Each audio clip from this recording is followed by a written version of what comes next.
കോളേജിലെ assistant professor ജോലിയും രാജിവെച്ച് ഒരു ക്ലോത്തിങ് ബ്രാൻഡ് തുടങ്ങാൻ പോകുന്ന 29-കാരിയുടെ കഥയാണ് നിങ്ങളീ കാണുന്നത്.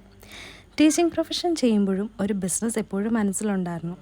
ഏത് ബിസിനസ് ചെയ്യണമെന്നൊന്നും ഡൗട്ട് ഉണ്ടായിരുന്നില്ല, ക്ലോത്തിങ് ബ്രാൻഡ് തന്നെയായിരുന്നു.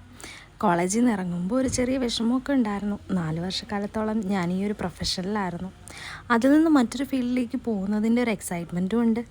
അങ്ങനെ കോളേജിനോട് ടാറ്റാ ബൈ ബൈ പറഞ്ഞ് ഇറങ്ങി. ഇനിയൊരു ബിസിനസ് തുടങ്ങുമ്പോൾ ആദ്യം വേണ്ടതൊരു ബ്രാൻഡ് നെയിമാണ്. അത് ഓൾറെഡി ഫിക്സ്ഡ് ആയിരുന്നു, നിലാസ് കോട്ടിയർ. എൻ്റെ അമ്മ 10-20 വർഷമായി ബ്യൂട്ടി പാർലറും സ്റ്റിച്ചിങ് സെൻറ്ററും ഒക്കെ നടത്തുന്ന ഒരു സക്സസ്ഫുൾ ഓൺട്രപ്രണറാണ്. അമ്മയുടെ സ്ഥാപനത്തിൻ്റെ പേര് അമ്മയുടെ മകളുടേതാണ്, അതായത് എൻ്റേത്. അപ്പോൾ അതിൽ നിന്നും ഇൻസ്പയർഡായ ഞാൻ എൻ്റെ മോളുടെ പേരാണ് ബ്രാൻഡിന് കൊടുക്കുന്നത്. റിസൈൻ ചെയ്ത ആദ്യ ദിവസം തന്നെ ഞങ്ങൾ സ്റ്റോക്ക് എടുക്കാനായി ഇറങ്ങി. ഇതത്ര ഈസി പണിയല്ലെന്ന് ആദ്യത്തെ സ്റ്റോക്ക് പർച്ചേസിൽ നിന്ന് മനസ്സിലായി. എന്തായാലും ഫാമിലിയിൽ നിന്ന് എല്ലാവരും ഉണ്ടായിരുന്ന സ്റ്റോക്ക് എടുക്കാൻ അവരെല്ലാവരും നല്ല സപ്പോർട്ടാണ് തരുന്നത്. ആ സപ്പോർട്ട് ഞാൻ നിങ്ങളിൽ നിന്നും പ്രതീക്ഷിക്കുന്നു. അപ്പോൾ നമ്മുടെ ആദ്യത്തെ ലോഞ്ച് നാളെ തന്നെ ഉണ്ടാവും. സക്സസ് ആണെങ്കിലും ഫെയിലിയർ ആണെങ്കിലും അത് അറിയുന്നതിനായിട്ട് നിങ്ങളും കൂടെ കൂടിക്കോ. ബൈ.